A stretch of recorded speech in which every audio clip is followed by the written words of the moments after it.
இந்த கோடை காலத்துல பார்த்தீங்கன்னா, எல்லோருமே பெண்களுக்கு எல்லோருமே பார்த்தீங்கன்னா, காட்டன் பேண்டீஸ் அண்ட் காட்டன் பிரா வேர் பண்ணீங்கன்னா, உங்களோட உங்களோட பாடிக்கு வந்து அவ்வளவா வந்து அந்த யூரினரி ட்ராக் இன்ஃபெக்ஷனோ இல்ல வந்து அந்த ஸ்வெட்ல அந்த ஹீட் எல்லாம் வந்து கொஞ்சம் கண்ட்ரோல் பண்ணிக்கிறதுக்கு உதவும். அது ரொம்ப முக்கியமான ஒரு விஷயம். ரொம்ப டைட்டா போடாம லூஸா ட்ரெஸ்ஸஸ் போடணும். நைட் எஸ்பெஷலி நீங்க பார்த்தீங்கன்னா, இந்த டைட்டா ட்ரெஸ்ஸஸ் போடுறது அந்த மாதிரி எல்லாம் இல்லாம, நல்லா அழகா நைட் இந்த கோடை காலத்துல குளிச்சுட்டு, இந்த கொஞ்சம் லூஸா இருக்கக்கூடிய காட்டன் ட்ரெஸ்ஸஸ் வேர் பண்ணிட்டு படுத்தீங்கன்னா, கொஞ்சம் கம்ஃபர்டபுளா இருக்கும். கொஞ்சம் நல்லா இருக்கும். இந்த மாதிரி யூரினரி ட்ராக் இன்ஃபெக்ஷன் இருக்கிறவங்களுக்கு அது ரொம்ப உதவும். அதே போல பார்த்தீங்கன்னா, உங்களுக்கு யூரினரி ட்ராக் இன்ஃபெக்ஷன் ஆரம்பத்துல வரும்போது, எல்லாரும் என்ன பண்றாங்க அப்படின்னு பார்த்தீங்கன்னா, ரீசென்ட் டைம்ல என்னோட ஃப்ரெண்ட் ஒருத்தங்க ஃபோன் பண்ணாங்க. எனக்கு ரொம்ப முடியல 2 நாள் ஆச்சு. என்ன பண்றதுன்னே தெரியல. யூரினரி ட்ராக் இன்ஃபெக்ஷன் இருக்கு. எரிச்சல் இருக்கு.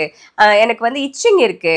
அப்புறம் வந்து பார்த்தீங்கன்னா, என்ன பண்றதுன்னு தெரியல. நான் அதான் கேட்டேன். என்னென்ன பண்ணீங்க அப்படின்னு சொல்ல கேட்டேன். அப்ப கேட்கும்போது அவங்க எனக்கு என்ன சொன்னாங்கன்னா, நான் மஞ்சள் போட்டு தண்ணிய வச்சு வாஷ் பண்ணேன் அப்படின்னாரு.